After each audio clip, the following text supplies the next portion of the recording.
ایسا ہے کہ تم دونوں کو 800 روپے ماہوار ملیں گے۔ 800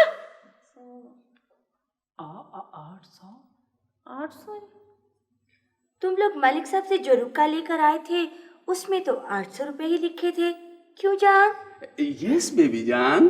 ٹھیک ہے جی، ہم لالچ نہیں کرتے جی۔ ہاں جی، ہم اوکھے سوکھے ہو کے گزارا کر لیں گے۔ رہائش، کھانا، کپڑے، علاج وغیرہ سب مفت ہوگا، کیوں جان؟ یس بیبی جان۔ کوئی بات نہیں۔ اب آپ ہمیں کام بتا دیں جی بس۔ تم لوگوں کو بچے سنبھالنے ہوں گے۔ بچے؟ کس چیز کے بچے؟ ہمارے بچے بھائی۔ بچے ہیں کتنے؟ ماشاءاللہ کو ماشاءاللہ۔ 2 بچے ہیں، ایک 8 سال کا چاند، دوسری 7 سال کا پھول۔ جیتی رہے ہیں۔ بس بچے سنبھالنے ہیں؟ ہاں بس، اور کوئی کام نہیں۔ اور کوئی کام نہیں جی، وہ پانڈے کپڑے وغیرہ؟ نہیں، اور کوئی کام نہیں، کیوں جان؟ یس بیبی جان۔ ٹھیک ہے جی بیگم صاحبہ جی، ہم بچے سنبھال لیں گے۔ ہمیں بچے بہت اچھے لگتے ہیں۔ ہمیں تو بچے بہت چنگے لگتے ہیں۔ بچوں کے بھی ہم بہت چنگے لگتے ہیں جی۔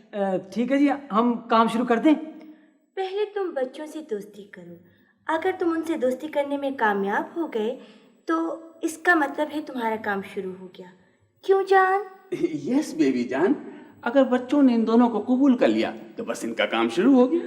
آپ فکر نہ کریں جی، بالکل فکر نہ کریں۔ آپ پرواہ نہ کریں جی۔ علی محمد، انہیں بچوں کے پاس لے جاؤ اور کام سمجھا دو۔ ٹھیک ہے بیبی صاحبہ، آؤ میرے نام۔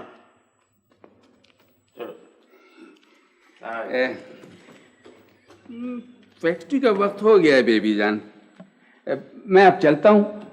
وہ ڈاکٹر سے میں نے کہہ دیا ہے، وہ ابھی آئے گا اور آپ کو دیکھ لے گا۔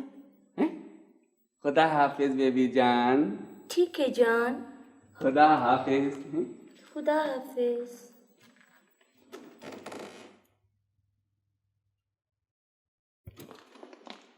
تو کیا انگلیوں کے پوٹے گننے لگ گیا؟ میں یہ حساب لگا رہا تھا کہ 2 بچوں کو سنبھالنے کا ہمیں 800 روپے ملے گا، اگر خدا کے فضل و کرم سے 4 بچے ہوتے تو 1600 روپے ملتے۔ آ گیا نا تیرے ذہن میں لالچ، لگ گئی نا تجھے شہر کی ہوا۔ او یہ اختر صاحب کے 2 بچوں کو 4، میں تو کہتا ہوں بلکہ 8 ہی سمجھو۔ صبر شکر تو اس کے نیڑے سے نہیں ننگا کبھی۔ میں تو ویسے ہی سوچ رہا تھا۔ ہاں تو فطور تو آ گیا نا تیرے ذہن میں۔ آج 4 بچوں کا سوچ ہے، کل 2 چاندیوں کا سوچے گا۔